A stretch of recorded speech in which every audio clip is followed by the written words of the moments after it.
अस्सलाम वालेकुम जी। अब हमने जो है वो लास्ट वीडियो में ओरल कैविटी देखा, स्टमक, ईसोफिगस, इन सब की हमने डिसऑर्डर्स की मॉर्फोलॉजीज देख ली थी। अब हमने इंटेस्टाइन से स्टार्ट करना है। इंटेस्टाइन में ना सीलियक डिजीज है, then Crohn disease, ulcerative colitis आ जाता है। ये तीनों बहुत ज्यादा इंपॉर्टेंट है। सबसे पहले हम बात करेंगे सीलियक डिजीज की। तो सीलियक डिजीज क्या होता है कि इसकी ना साइट आपने सबसे पहले मेंशन करनी है, सेकंड पोर्शन ऑफ डोडेनम। अच्छा, जिस भी लेन की साइट इंपॉर्टेंट होना वो आपने मोर्फोलॉजी में मेंशन करनी होती है। जैसे मीसोफिगस की बात करें थे तो उसके एडिनोकार्सिनोमा की साइट, स्क्वेमस सेल कार्सिनोमा, दोनों की साइट्स इंपॉर्टेंट थी। तो हमने मेंशन किया कि adenocarcinoma distal third of oesophagus में होता है, squamous cell carcinoma middle third में होता है। ठीक है, तो बिल्कुल उसी तरह से सीलियक डिजीज की साइट भी इंपॉर्टेंट है, सेकंड पोर्शन ऑफ डोडिनम। तो इसकी साइट भी हम मेंशन करेंगे, और ये साइट आपने ग्रोस में मेंशन करनी होती है, माइक्रोस्कोपी में नहीं। तो आप बताओगे कि सेकंड पार्ट ऑफ डोडिनम में सीलियक डिजीज का हमें नजर आता है, जो भी इसके लेयर्स बनते हैं। ठीक है, माइक्रोस्कोपी की अगर बात करें ना, तो इसकी माइक्रोस्कोपी समझनी है किस तरह से। ये देखें, आपको पता है कि इंटेस्टाइन में विलाय होते हैं, इस तरह से विलाय होते हैं, और जो नीचे, अच्छा, इस तरह से कुछ स्ट्रक्चर बनता है। ये जो भी खराब सी ड्राइंग मुझसे बनी है, तो आपने देखना है कि ये जो होते हैं ना, इनको हम कहते हैं क्रिप्ट्स। ये वाली जो नीचे डिप्रेशन होते हैं ना, इनको हम कहते हैं क्रिप्ट्स। ठीक है, और इन क्रिप्ट्स में ना बहुत ज्यादा माइटोसिस होती है, और इन क्रिप्ट से नए सेल्स बनते हैं। वो नए सेल फिर नॉर्मली होते हैं कैसे, ऊपर आते हैं, ऊपर को आते हैं, और ऊपर में जो विलाय है ना, इनको रीन्यू करते रहते हैं इनके एपिथेलियम को। तो नॉर्मली ये चल रहा होता है। इनको क्रिप्ट्स कहते हैं, और ये जो ऊपर है इनको हम विलाय कहते हैं। ठीक है, जो एलिवेशन है इनको विलाय कहते हैं, और जो थोड़ी डिप्रेशन है इनको हम क्रिप्ट्स कहते हैं। ये नॉर्मल मैंने आपको बताया इंटेस्टाइन में क्या होता है। अब सीलियक डिजीज में क्या होगा, उसकी माइक्रोस्कोपी में क्या नजर आएगा कि जो क्रिप्ट है ना, उनकी माइटोटिक एक्टिविटी बहुत ज्यादा हो जाएगी, और इनका इतनी मतलब नॉर्मल से बहुत ज्यादा, और इनका इतना हाइपरप्लेजिया हो जाएगा। ठीक है, लेकिन ये जो विलाय है ना, इनकी एट्रोफी होना शुरू हो जाएगी। विलाय जो है आहिस्ता आहिस्ता खत्म होना शुरू हो जाएंगे। ठीक है, तो कुछ इस तरह से फीचर बन जाएगा कि विलाय बहुत छोटे छोटे हैं, और क्रिप्ट में आपको सेल ही सेल नजर आएंगे। तो विलाय बहुत छोटे हो जाएंगे, और यहाँ पे क्रिप्ट में आपको सेल ही सेल नजर आएंगे। ठीक है, इनके हाइपरप्लेजिया हो जाएगा। तो इस तरह से आपने याद रखनी है सीलियक डिजीज की मॉर्फोलॉजी, कि आप एक तो आपने साइट मेंशन करनी है, माइक्रोस्कोपी में आपने बताना है कि क्या होगा आपके पास। जो लिम्फो, हाँ, ये चीज भी इंपॉर्टेंट है कि इंट्रा एपिथेलियल लिम्फोसाइटोसिस, ये जो एपिथेलियम है ना, इसमें क्या मिलेगा आपको, इसमें आपको लिम्फोसाइटोसिस मिलेगा, बहुत ज्यादा लिम्फोसाइट्स आ रही है। ठीक है, और उसके बाद जो चीज मैंने बताई कि क्रिप्ट में क्या होगा कि क्रिप्ट का हाइपरप्लेजिया होगा, और विलाय का क्या होगा कि विलाय में एट्रोफी होगी। ठीक है,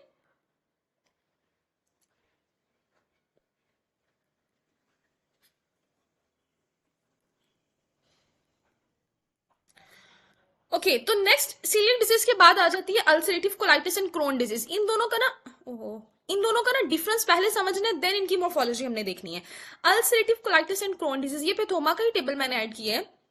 सबसे पहली चीज ये देखें कि जो क्रोन डिजीज है ना, वो फुल थिकनेस इन्फ्लेमेशन कराती है।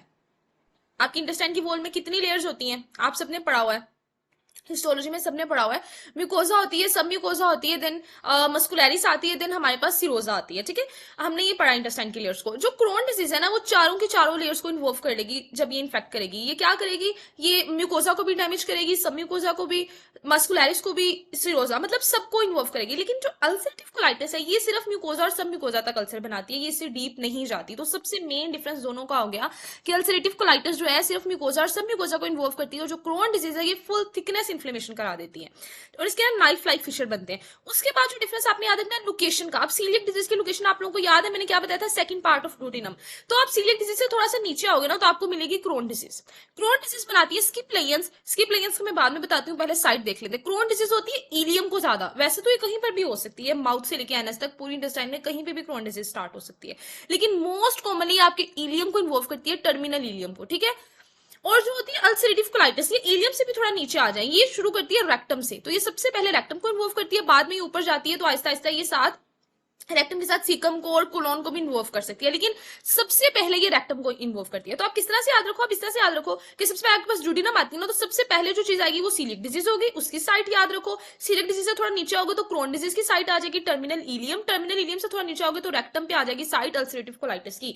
तो इस तरह से आप इनकी, क्योंकि हमने ग्रोस मॉर्फोलॉजी में इनकी साइट्स मेंशन करनी है, तो इस तरह से आप इनकी साइट्स याद रख सकते हो। ठीक है, उसके बाद इनका डिफरेंस क्या आता है कि जो अल्सरेटिव कोलाइटिस है वो मैंने कहा किसको अफेक्ट करी है, रेक्टम को अफेक्ट करी है, तो इसीलिए उसकी पेन भी आपको left lower quadrant pen, left lower quadrant में फील होगी। ठीक है, अल्सरेटिव कोलाइटिस की पेन आपको होती है लेफ्ट लोअर क्वाड्रेंट में, और जो क्रोन डिजीज थी ये किसको अफेक्ट करी थी, पकड़ के इलियम को इन्फ्लेम करा रही थी, इलियम में अल्सरेशन बना रही थी या इन्फ्लेम करा रही थी। तो इसमें कहां पेन होगी, राइट लोअर क्वाड्रेंट में। ठीक है, ये भी एक डिफरेंस हो गया।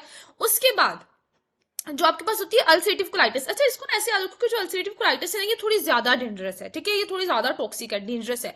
इस वजह से क्या करती है कि ये जो है हमारे पास टॉक्सिक मेगाक्लोन कराती है एज अ कॉम्प्लिकेशन। इसकी कॉम्प्लिकेशन होती है टॉक्सिक मेगाक्लोन। इसके अलावा ये कार्सिनोमा के चांसेस भी बढ़ा देती है, ठीक है, ये इसकी कॉम्प्लिकेशन है। अगर हम क्रोन डिजीज की कॉम्प्लिकेशन की बात करें ना, तो क्रोन डिजीज की सबसे जो मेन कॉम्प्लिकेशन जो बार बार एमसीक्यू में आई थी वो थी फिस्टुला फॉर्मेशन। वो आपको इतना लंबा सिनेरियो देते हैं और बताते हैं कि उसको ना इन्फ्लेमेटरी बोवल डिजीज था, बिकॉज ये दोनों इन्फ्लेमेटरी बोवल डिजीज है, क्रोन भी और अल्सरेटिव कोलाइटिस भी। तो इतना लंबा सिनेरियो बताते हैं कि इसको ना इन्फ्लेमेटरी बोवल डिजीज था, और एट द एंड क्या हो गया कि फिस्टुला बन गया। अब हमें बताएं कि इसका डायग्नोसिस हमने क्या बनाना है। तो आपने हमेशा याद रखना है कि फिस्टुला बनता है क्रोन डिजीज में, अल्सरेटिव में फिस्टुला नहीं बनता। क्यों ऐसा क्यों होता है? बिकॉज हमने कहा था कि अल्सरेटिव कोलाइटिस तो बेचारी इन्फ्लेम ही कराती है सिर्फ म्यूकोजा और सब म्यूकोजा को, ये नीचे तक तो जाती नहीं है। तो नीचे जो इतनी सारी लेयर्स है उनको जब ये इन्फेक्ट ही नहीं करी, तो ये फिस्टुला तो नहीं बना सकती ना, ओपनिंग तो नहीं बना सकती। ओपनिंग कौन बनाएगा? जो सारी लेयर्स को इन्फ्लेम कराएगा, तो वो होता है क्रोन डिजीज। इसलिए फिस्टुला एक इंपॉर्टेंट कॉम्प्लिकेशन है क्रोन डिजीज की। और जो कैंसर और टॉक्सिक मेगाक्लोन है, ये हमारे पास है अल्सरेटिव कोलाइटिस की, ठीक है।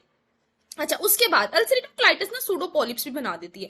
इसमें पॉलिप बनते हैं और वो हमें ना क्योंकि वो ट्रू पॉलिप्स नहीं होते, तो उनको हम सूडो पॉलिप्स का नाम देते हैं। और ये जो है ये बनाती है कोबलस्टोन म्यूकोजा, जो क्रोन डिजीज है, सी से याद रखना है, कोबलस्टोन म्यूकोजा। कोबलस्टोन म्यूकोजा इसमें क्यों बनते हैं? इसमें ना ये होता है कि थोड़े से एरिया को, लेट्स सपोज कि ये इसी को हम देख लेते हैं कि ये हमारी इंटेस्टाइन की अगर वॉल थी ना, तो थोड़े से एरिया को इधर इन्फ्लेमेशन कराई क्रोन डिजीज ने, लेट्स सपोज यहाँ पे इन्फ्लेमेशन कराई, फिर थोड़ा सा एरिया छोड़ दिया, फिर यहाँ पर इन्फ्लेमेशन कराई, ठीक है, फिर थोड़ा सा एरिया छोड़ दिया, फिर यहाँ पे कराई। इस तरह से क्रोन डिजीज करती है, स्किप लेयंस करती है। थोड़ा सा एरिया पे इन्फ्लेमेशन कराई, देन छोड़ दिया, स्किप कर दिया, देन कराई, देन। तो इसमें स्किप लेयंस बनते हैं, इसीलिए इसकी अपीयरेंस भी म्यूकोजा की कैसी मिलती है? कोबलस्टोन। और अल्सरेटिव कोलाइटिस जो ये कंटिन्यूस कराती है, अगर ये इंटेस्टाइन को इन्फ्लेम करी है ना, तो यहां से लेकर यहाँ तक जितने रेक्टम को या जिसको भी इन्वॉल्व करिए, कंटिन्यूस इन्फ्लेमेशन कराएगी। इसीलिए उसमें हमें कोबलस्टोन अपीयरेंस नहीं मिलती अल्सरेटिव कोलाइटिस में, ठीक है। अच्छा, उसके बाद एक और डिफरेंस है जो बहुत इंपॉर्टेंट है एमसीक्यूज के लिए। क्रोन डिजीज में बनते हैं ग्रेन्युलोमा, क्रोन डिजीज में ग्रेन्युलोमास बनते हैं। अल्सरेटिव कोलाइटिस में ग्रेन्युलोमा नहीं बनते, इनमें बनती है क्रिप्टैप्सिस। अब आप लोगों को याद है जब मैंने आपको वो देखा था हमने एच पाइलोराई वाला क्रोनिक गैस्ट्राइटिस, उसमें भी हमने देखा था कि जो न्यूट्रोफिल थे ना वो एप्सिस बना रहे, तो बिल्कुल वैसे अल्सरेटिव कोलाइटिस में भी न्यूट्रोफिल एप्सिस बनाते हैं, क्रिप्टैप्सिस। और क्रोन डिजीज क्या बनाती है? ग्रेन्युलोमा। तो ये सारे जो मैंने डिफरेंस बताए, ये सारे हाई यील्ड पॉइंट्स है। और अगर हमें ये सारे डिफरेंस समझ आ गया ना, तो मॉर्फोलॉजी बहुत आसान है, ठीक है। एक और डिफरेंस का टेबल मैंने ऐड किया था, वो भी देख लेते हैं, फिर हम इसकी मॉर्फोलॉजी पे चलते हैं। अच्छा, यहाँ देखिए, अल्सरेटिव कोलाइटिस में मैंने कहा स्किप लेयंस नहीं होते, बल्कि कंटिन्यूसली इन्फ्लेम कराती है। जैसे यहाँ पर जो डार्क एरिया ना, ये इन्फ्लेमेशन हुई है, तो रेक्टम से शुरू हुई, रेक्टम से सीकम कोलोन सबको इन्वॉल्व किया और कंटिन्यूसली इन्वॉल्व किया। और क्रोन में जरा देखिए, स्किप लेयन इतने से एरिया को इन्वॉल्व किया, फिर इतने से एरिया को कर लिया, मेनली ये इलियम को इन्वॉल्व करती है, और फिर एंड पे इतने से एरिया को कर लिया, तो स्किप लेयंस कराती है, ठीक है।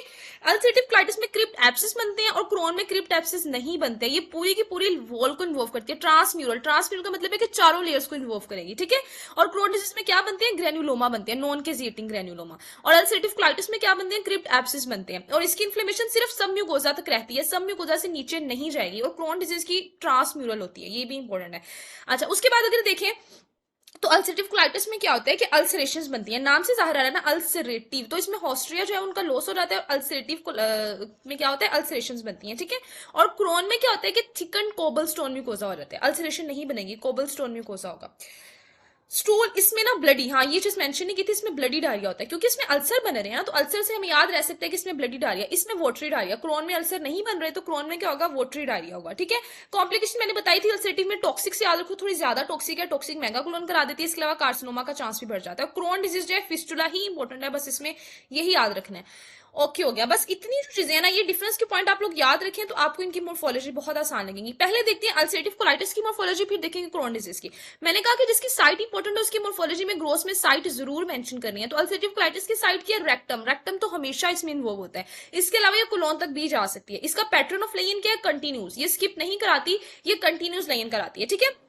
म्यूकोजा इसमें कैसा होता है? रेड रेड म्यूकोजा हो जाएगा, लेकिन जो मेन चीज वो ये है कि ये अल्सर बनाती है, मेनली अल्सरेटिव कोलाइटिस। सूडोपोलिप बनाती है, ये चीज भी मैंने दिखाई थी, तो सूडोपोलिप और अल्सर जरूर मेंशन करने हैं। उसके अलावा ग्रेनुलर म्यूकोजा होगा, ये आपने बता देना। सिरोजा इसमें नॉर्मल रहता है, क्यों? क्योंकि ये चारों लेयर्स को इन्वॉल्व नहीं करती है, सिर्फ म्यूकोजा सब म्यूकोजा को इन्वॉल्व करती है, तो सिरोजा इसमें नॉर्मल रहेगा। इसकी कॉम्प्लिकेशन होती है टॉक्सिक मेगाक्लोन, ये भी मेंशन कर सकती हूँ। माइक्रोस्कोपी भी हमें क्या नजर आएगा?